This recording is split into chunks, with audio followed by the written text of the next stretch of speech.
साहित्य निधि में आज सुनिए कृष्णा सोबती की लिखी हुई कहानी जिगरा की बात।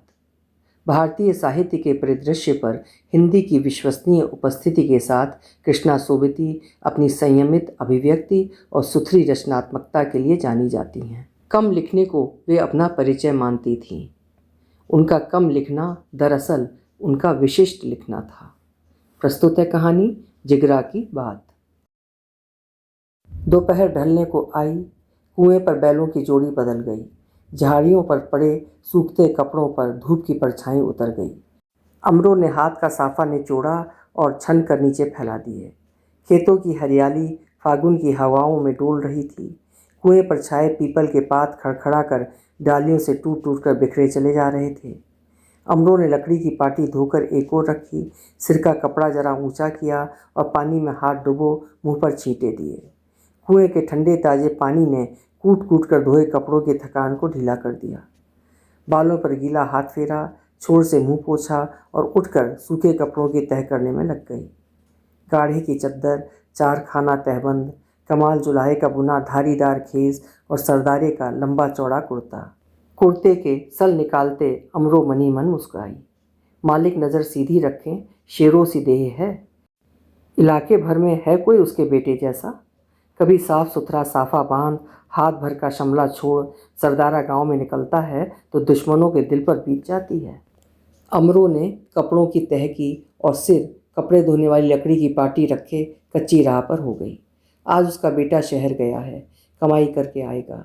गांव में ही कब कमाई की कमी है।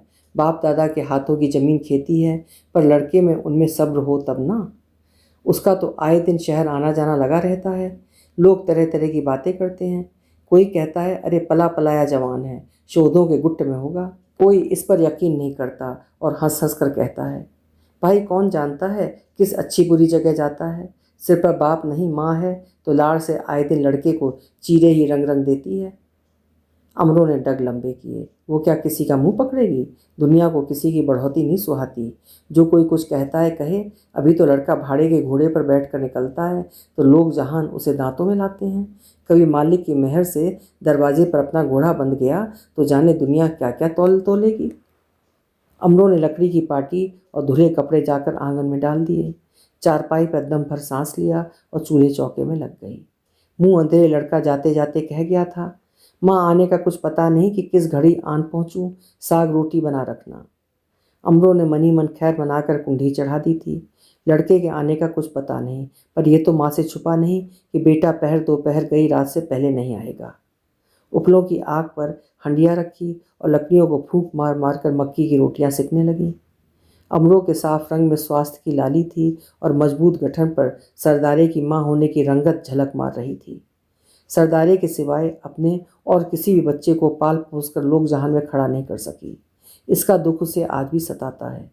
अपने 5 लड़कों और 1 लड़की में से आज सरदारा ही किसी के पैरों का सदका जीता जागता है। बाप भी छोटी उम्र में चल बसा। बेचारे का सुर्गों में वास हो। वो रहता तो क्या भाइयों की जोड़ी न मिलती। अमरों की गठन पक्की थी और उसके साथ ही उसका जिगरा भी। अपने 4 लड़कों और 1 लड़की के मरने को वो जी कड़ा करके झेल गई थी। जब कभी पास पड़ोस की औरतें शोक प्रकट करती तो हाथ फैलाकर कहती बहन भुगतना था सो भुगता। जिस मालिक ने देकर ले लिए उसके घर में अब भी कोई कमी नहीं। और अंत में जब सरदारे का बाप भी ठंडे ताप से चल बसा तो अमरों ने सरदारे का मुंह देखा। उसके पीछे भले कोई ना हो, आगे तो है। एक ही जड़ 100 पात खिलाती है। लड़का बड़ा होगा, घर बाहर भरेंगे, भाग लगेंगे। साग रोटी हो गई। अमरो चरखे के आगे आ बैठी। डलिया पूनियों से भरी पड़ी है। दिए जलने तक तो खत्म हो ही जाएगी। सूत की तारें निकालते निकालते अमरो सोच रही है कि घर में बहू के आने तक 4-6 खेस बन ही जाए तो अच्छा है। कई बार लड़के को ब्याह के लिए कह चुकी है, पर जाने किन धंधों में पड़ा है। ऊपर आते आते अमरो का हाथ रुक गया और एकाएक लगा जैसे उन धंधों की खबर उसे है। नहीं तो सास के जमाने के गढ़े चांदी के गहने सोने में न बदल जाते। सोने के सामने चांदी के सिक्कों की कीमत ही क्या है। पर उस पर के बाद अमरों की आंखों के आगे काली रात घूम गई। वो काली रात जिसमें उसका सरदारा चुपचाप परछाई की तरह ड्योढ़ी में आ खड़ा होता है और वो मन ही मन बेटे की कार कमाई के सदके जाती उसकी थाली परस देती है। मन की तार अटक गई। अमरो ने हाथ की पूनी नीचे रख दी। लोगों का मुंह चाहे वो न पकड़े, पर उसकी आंखें तो बेटे की दबी दबी चाल परख सकती हैं। उसके हाथ से बंधी बंधाई पोटली लेते उसका भेद समझ सकती हैं। शाम खेतों के पार उतर गई। अंधियारे नीलेपन में अमरों का आंगन घिर गया और किसी अनदेखी उदासी से मन सरदारे के बापू की याद हो आई। 10 जनों से डर कर रहता था। गांव भर से सुलह सफाई थी। ताप की बेसुधी में जाते जाते भी कहा, अमरो सबसे बनाकर ही रखना, जीता रहा तो लड़का तुम्हें सुख देगा। और सचमुच लड़के ने सुख कब नहीं दिया। कभी माँ की बात नहीं पलटी बच्चे ने। अमरो ने ऊपर की चद्दर अच्छी तरह ओढ़ी, एक लंबी सांस ली और दिया जलाने के लिए बत्ती तेल में भिगोई। बाहर ड्योढ़ी में किसी के पाँवों की आहट से चौंकी। मुड़कर देखा तो रोज की तरह चमन की घरवाली भागो आग लेने खड़ी थी। आओ बहन, देखती हूँ चूल्हे में कोई जलता उपला है या नहीं। आज तो लंबी सोच में ऐसी बैठी। भागो अमरों के साथ ही आंगन वाले चूल्हे पर झुकी और धीमे स्वर से मुँह ही मुँह में बोली, अमरो रब की रब ही जानता है। अभी अभी लड़का जोड़ी कुएं से खोल कर आया है। कहता है परली राह पर सिपाही सरदारे का नाम पूछता चला आ रहा है। अमरों का जी धक रह गया। हाथ से उपला राख में गिर पड़ा, पर झटपट संभल कर बोली, बहना उसे सिपाही क्यों पूछेगा?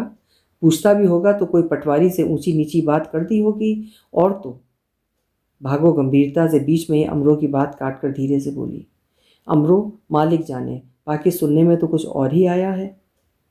अमरों ने तीखी निगाह से भागो की ओर देखा। जो उसके सुनने में आया था उसकी आंखों में था। देखते ही जी जला और कड़े स्वर में बोली, अरे जो तुम्हारे सुनने में आया है उसे अपने पास ही रखो। उन अभागों की नज़रें जाएं जो मेरे सरदारे को नज़र लगाए। भागो कुछ कड़ी बात कहते कहते रुकी। अमरों के मुंह कौन लगे, सुलह की आवाज़ में बोली, बहना मुंह जले मेरा जिसके मुंह से बात निकल जाती है। नहीं तो कौन लोग मुझे अपने हैं और लड़का पराया है। बेटे ने फिक्र से कहा तो तुमसे कहने चली आई। हाँ हाँ क्यों नहीं भागो। अमरो ढीली पड़ी, तुमसे क्या छिपाना, यही लोगों की बात कहती थी। हीरे से लड़के को अच्छी बुरी तोहमत लगाते अदीदों को झिझक नहीं होती। मेरे कौन से 5-7 हैं, ले देकर यही एक कमाई है। कोई अवा तवा कहता है तभी जी जलता है। भागो ने सूखे अपले पर जलता अंगारा रखा और चुपचाप ड्योढ़ी के बाहर हो गई। वहीं चूल्हे के पास पाटले पर बैठे बैठे अमरों की आंख फड़की, जी धड़का। भागो जो कह गई है अगर सच है तो, पर क्या इन बातों से वो डरेगी? उसका बेटा ही नहीं डरता तो? बाहर अमरों को ऊंची रूखी सी आवाज़ पड़ी, अरे ओ है कोई यहाँ सरदारा? चिंता में डूबी अमरों को ये भभकी सी लगी। झटपट उठकर दहलीज के पास आई। सिपाही को देखते हाथ फैलाकर बोली, अरे कुछ होश कर, मालिक उसकी उम्र बड़ी करे। अभी तो मेरा बेटा जीता जागता है और तुम उसी के दरवाजे पर आकर पूछने लगे है कोई यहाँ सरदारा? सिपाही को ये सुनने की उम्मीद न थी। तेवर चढ़ाकर बोला, माई संभल कर बोल, देखती नहीं कहाँ से आया हूँ, वो लड़का कहाँ है? अमरों की आंखों में सब कुछ घूम गया, पर वो डरे क्यों? बिगड़ कर बोली, मुझ पर अपनी थानेदारी न झाड़, मैंने भी दुनिया देखी है। वो दूध पीता बच्चा नहीं है जिसे झोली में छुपा कर रखूंगी। सिपाही करीम बख्श ने जलती निगाहों से अमरों को देखा। बुढ़िया कितनी घाघ है, नहीं तो औरत की जात और संतरी के नाम से खौफ न खाए। सिपाही ने अपनी वर्दी के जोर जबर को अपने तेवरों पर चढ़ाकर पीठ मोड़ी और पटवारी के घर की ओर हो लिया। अमरो कुछ क्षण खड़ी खड़ी अंधेरे में घुलती सिपाही की वर्दी देखती रही। नुक्कड़ पर नज़र पहुंचते ही बेटे के लिए जी उछला। ओढ़नी से आंखें पोंछकर चूल्हे को तेज करने में लग गई। लड़का थका भूखा आएगा। घी भरी कटोरी में शक्कर डाली, धुआं बराबर आंखों को गीला कर रहा है। और सिर पर अंधी काली रात उतरी आ रही है। क्या आज ही रात? अमरों ने उठकर थाली साफ की, घड़ा पकड़कर पास वाले कुएं की ओर चली। रस्सी बांधकर घड़ा नीचे बहाया। ऊपर खींचते खींचते लगा जैसे बाहों में जान नहीं रह गई। क्या इतना ही जिगरा है उसका? अमरो अशक्त से हाथों से घड़ा खींच बाहों में थाम घर की ओर मुड़ी तो सरदारे की भारी आवाज़ सुनकर ठिठक गई। माँ! एकाएक अमरो कुछ कह नहीं पाई। माँ! अमरो इस बार संभली। वारी जाऊं बच्चा, बड़ी देर कर दी, तुम्हारी राह तकते तकते मेरी तो आंखें थक गई हैं। सरदारे को माँ के शब्दों में कोई नयापन नहीं लगा। ये कहना तो उसकी रोज की आदत है। माँ के साथ कदम बढ़ाकर कुछ हल्के से बोला, कुछ साग रोटी बना रखी हो तो जल्दी दो, मुझे अभी वापस जाना है। अमरो कुछ कहने को हुई, फिर रुकी। माँ! मैं हाथ धोकर आया, तुम रोटी परोसो। अमरों ने थाली में साग, रोटी और घी शक्कर रखा। सरदारे ने खाने में देर नहीं की। माँ सामने बैठी लड़के को देख रही है, वो आज जल्दी में है। बेटा इतनी रात गए कहाँ जाना है? अमरों का स्वर भारी था। सुनकर सरदारे का हाथ रुक गया। एक बार भरपूर माँ की ओर देखा और नज़र नीची कर ली। जो माँ की आंखों में था वो उसके दिल में है, और जो सरदारे की आंखों में था उसे समझना अब अमरों के लिए बाकी नहीं रह गया था। अमरों ने जी खड़ा किया। सरदारे ने पानी का कटोरा मुंह को लगाया। बच्चा आज।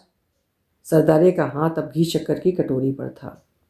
अमरों ने फिर कहना शुरू किया, बच्चा आज तुम्हें कोई पूछता आया था। कौन? सरदारे का स्वर सदा की तरह रौबीला था। अमरो झिझकी, पर कब तक झिझकेगी? उपलों की राख को लकड़ी से कुरेदती कुरेदती अस्फुट से स्वर में बोली, घर के जाना सिपाही पूछ रहा था। माँ। सरदारे का हाथ घी शक्कर की कटोरी पर छिटका रह गया। आंखें फैली की फैली, उपले की राख में से बुझते बुझते अंगारे चमकते रहे। पलक झपकते सरदारे की झुकी देह तन गई। हाथों का जोर आंखों पर छा गया और पैर भारी तनाव से उठते उठते। ठहरो, थानेदार की कड़कड़ाती आवाज़। अमरो जब तक पाटले से उठे सरदारे के हाथ हथकड़ी में थे। संतरी करीब खां ने निर्दयी आंखों से अमरो को देखा। मुस्कुराने से बड़ी बड़ी मूछें हिली। देखते ही अमरो के तन बदन में आग लग गई। तिरस्कार से भरी कड़ी आवाज़ में बोली, अरे ये दांत दिखाना अपनी माँ को। और हाँ थानेदार, क्या अंधेर है? बताओ तो, बच्चे को किस कसूर में पकड़े लिए जा रहे हो? संतरी ने ऐसे देखा जैसे किसी नाचीज को देख रहा हो, और पके गले से दो गालियां निकालकर अट्टहास करते हुए कहा, तुम्हें नहीं पता माई? माल तो डाके का बेटा तुम्हारी ही झोली में डालता होगा। अमरों का एक मन आया थानेदार की मिन्नत करे लड़के के लिए, पर जाने कैसे तड़प कर बोली, अरे गालियां देना अपनी कुछ लगती को। जिगरा है तो झोलियां भरता है, तुम्हें क्यों आग लगती है? खूंखार मुंह लाल हो गया। तरेर कर आंखों ही आंखों में संतरी को हुक्म दिया, ए बीबी जबान संभाल ले, नहीं तो हमसे बुरा कोई ना होगा। अभी तो देख तेरे इस लाडे को ले जाता हूँ हवालात। अमरो डटी रही, तनकर हाथ फैलाकर बोली, अरे शेर के पूत को डर काहे का? हिम्मत थी तो डाका मारता था, चोरी तो नहीं करता था। संतरी को सरदारे की हथकड़ी खींचते देख नरम होकर बोली, जा बेटा, डरे तुम्हारे दुश्मन। तुमने क्या किसी की चोरी की है? तुमने धंधा मेहनत करके कार कमाई की है। उस मालिक की दरगाह में फैसला होगा तो काल कोठरी तुम्हें नहीं, इन पुलिसियों को मिलेगी। सिपाही सरदारे को ठोकर लगाकर बोला, शैतान की खाला, इसे अंदर भेजकर तुझसे नाक रगड़वाऊंगा। अब तक आसपास के लोग इकट्ठे हो गए थे। अमरो हाथ हिला हिलाकर बकारा करने लगी, अरे मुंह धो डालो, नसीहतें निकलवाना अपनी माँ से। मैं सरदारे की माँ हूँ, सरदारे की, समझे? जवाब में संतरी ने पाँव से सरदारे को दो चार ठोकरें मारी, लेकिन इस बार ठोकर से सरदारे के पाँव डगमगाए नहीं। पैरों को जमा कर खड़ा रहा। मुंह पर भी अब पहले किसी कोई शंका भय नहीं था। माँ की ओर देखा। अमरों को जैसे उस नज़र ने पहाड़ सा हौसला दे दिया हो। आंखों से लाड़ बरसाती अर्थपूर्ण स्वर में बोली, जाओ बेटा, शेरों को ऐसी भभकी क्या? हाथ बंधे हैं तो क्या? आसपास औरत मर्दों की भीड़ अचंभे से बारी बारी सरदारे और अमरों की ओर देख रही थी। अमरों ने ऊंची आवाज़ में सबको सुना सुनाकर हाथ हिलाते हुए कहा, मेरा बच्चा मिट्टी का माधो नहीं, जिन राहों से जाता है उन्हीं राहों से लौट आएगा। सदके जाऊं अपने लाल पर। देखते देखते गांव के अंधियारे अंधेरे में थानेदार, सिपाही और सरदारे के ऊंचे लंबे वजूद विलीन हो गए। अमरों की आंखें जब गली के मोड़ पर से अपने आंगन को लौटी तो चूल्हे की राख बेजान सी होकर ठंडी पड़ गई थी। थाली देखकर मन भर आया। कटोरी में अभी थोड़ा सा घी शक्कर पड़ा था। जाने कब बेटे को अपने हाथ की रोटी खिलाएगी। छम छम अमरों की आंखें बरसने लगीं, और जब देर बाद हल्की होकर चारपाई पर लेटी तो आंखें पोंछते पोंछते सोचा, क्यों उसने दिल छोटा किया? मालिक मेहर करे लाल पर। ये वक्त तो उसके सगुन मनाने का है। सही सलामत घर आए बच्चा, कल ही उसके कपड़े चीरे धुला रंगा कर रखूंगी। और दूसरे दिन धूप चढ़ते ही अमरों ने सरदारे के कपड़े धोकर छत पर फैला दिए। दूर दूर से हवा में सूखता लाबी साफा नजर आ रहा था, और नीचे आंगन में बैठे बैठे अमरों मन ही मन पास पड़ोसियों के आने पर ठोक पीट कर जवाब देने की तैयारी में थी। अभी आप सुन रहे थे कृष्णा सोबती जी की लिखी हुई कहानी जिगरा की बात। ये कहानी अगस्त 1952 में प्रकाशित हुई थी। कहानी अगर पसंद आई हो तो कहानी को लाइक ज़रूर करिएगा और चैनल को भी ज़रूर सब्सक्राइब करिएगा। बहुत बहुत धन्यवाद।